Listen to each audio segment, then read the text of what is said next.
Перед нами музей русского импрессионизма, посвященный русскому искусству конца 19-го, начала 20 века, который находится в России в городе Москва. Это один из самых молодых музеев России. Свои двери для посетителей он открыл 28 мая 2016 года. Он еще совсем младенец, но весьма амбициозный. И сейчас мы познакомимся с ним поближе. Меня зовут Дмитрий Барсенков, я заместитель директора Музея русского импрессионизма. Это сравнительно новый музей, который находится в Москве на Ленинградском шоссе на территории бывшей кондитерской фабрики «Большевик». Ее все знают и помнят по замечательному юбилейному печенью, которое расходилось вагонами по всей стране. А теперь здесь нет шоколадной фабрики, но на месте склада муки и сахара есть наш замечательный музей. Ему 3,5 года, и за эти 3,5 года ему удалось собрать внушительную армию поклонников. Каждый год к нам приходит порядка 180 тысяч человек. И мне сейчас сложно посчитать, но мне кажется, что скоро мы будем встречать 13-ю выставку в нашем музее. Это будет выставка Юрия Анненкова «Революция за дверью».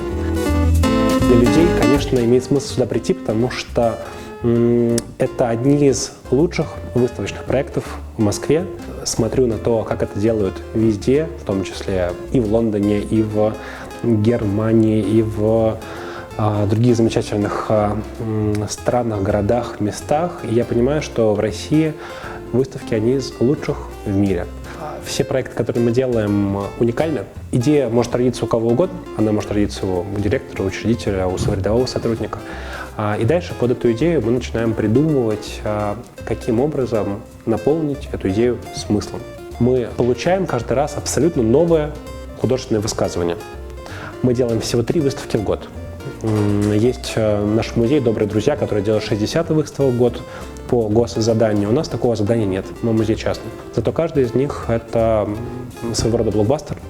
Она имеет и искусствоведческую ценность, и ценность для людей неподготовленных, которые могут получить большое удовольствие от выставок. Поэтому я думаю, что прийти посмотреть стоит. Мы каждый раз дополняем выставки интересными вещами, такие как дополненная реальность, виртуальная реальность, ароматы, звуки, тактильные панели. Поэтому посмотреть то, как делаются топовые проекты сегодня, я думаю, стоит. Инициатор создания нашего музея Борис Иосифович Минц. Бизнесмен, меценат, собиратель русского искусства, коллекционер. Он порядка 30 лет назад начал создавать свою коллекцию и в определенный момент понял, что у него собралось достаточно работ в импрессионистической стилистике. Это работа русских художников. И стало ясно, что в России нет ни одного музея, который раскрывает тему русского импрессионизма. Художников, которых можно назвать русскими импрессионистами, не так много, но работ, которые оставили свой вклад, значимое количество. Это Казимир Малевич, Валентин Серов, Борис Кустодиев. В общем, многие знаменитые русские художники работали в стилистике импрессионизма. И мы показываем эти работы. Сложностей было много, но мы относимся к этому как к задачам. Первая задача и вызов, которая появилась у нас, это то, что наш музей, наша команда – это люди, которые до этого никогда не работали в музеях. Большая часть наших сотрудников не были музейными сотрудниками. Для них это первое место подобного рода. Но это первый музей у Бориса Минца. Нам пришлось получать этот опыт с нуля. Это было сознательное решение. Борис Иосифович хотел сделать новый музей, хотел сделать его по-новому, хотел сделать его современным, изучив лучшие мировые практики и взяв лучших специалистов с рынка. Сложность, с которой мы сталкиваемся регулярно. Любой музей, если он занимается показом предметов искусства, культурных ценностей, тратит гораздо больше, чем зарабатывает. Это касается и самых успешных музеев, и наименее успешных музеев. И вторая сложность, она чуть более общая. Частный музей довольно непросто спозиционировать среди музеев страны. Таким музеем, как, например, музей русского импрессионизма, который является, с одной стороны, частным музеем, с другой стороны, работает по принципу крупных музейных институций, вкладывает много денег в развитие просветительских программ, в выставки и так далее, необходимо порой доказывать свою значимость. Сейчас мы стоим на этом пути, потому что во время уже моей работы в музее нами совместно с музеем «Гараж», фондом ВАК была поднята проблема, и наши добрые друзья и товарищи сформулировали принцип, что такое негосударственный музей федерального значения, к которому, собственно, мы и планируем относиться. Это музей русского импрессионизма, музей «Гараж» и так далее.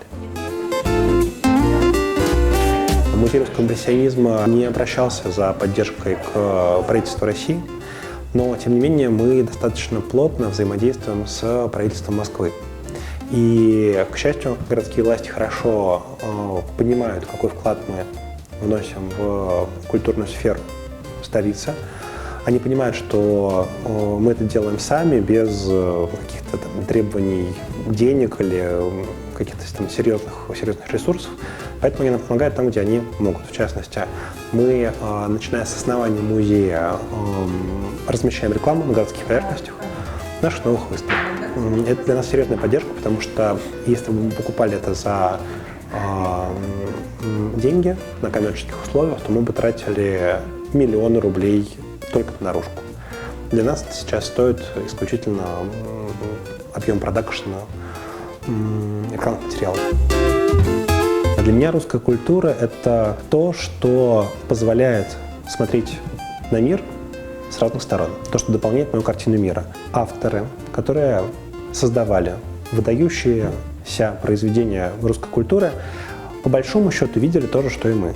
Они жили зачастую в непростое время, потому что простого времени в русской истории я, наверное, не знаю. Знакомясь с тем, как видели мир замечательные, яркие, интересные люди, мы становимся немножечко богаче. Русскую культуру необходимо популяризировать, потому что она может быть основой для здорового патриотизма. С моей точки зрения, культура – это то, вокруг чего объединяться хорошо и созидательно, потому что культура ничего не разрушает, культура создает дополнительные смыслы, и она позволяет людям вместе быть системой, вместе быть сильнее. Мне вот очень нравится термин «глокал», когда люди сочетают global и local, когда они, понимая себя, ощущая себя частью большого мира, знают, кто они, откуда они пришли, какая у них культура, какие у них песни, какие у них визуальные образы. Знают это и ценят, и уважают своих предков, то, что они сделали, и то, что делается, может быть, даже сейчас. Это очень круто, и мне кажется, что мы с восхищением смотрим на те нации, которые могут хранить свою такую идентичность, не выпячивая ее вперед и не противопоставляя ее окружающим. Это то, чего нам достаточно сильно не хватает. У нас сильный внутренний антагонизм, к сожалению, а культура может это разрушить, этот антагонизм, а людей объединить. Поэтому я за то, чтобы люди узнавали больше русской культуры, погружались больше в ее контекст, понимали причины, почему она такая, ну и знали то, что происходит вокруг.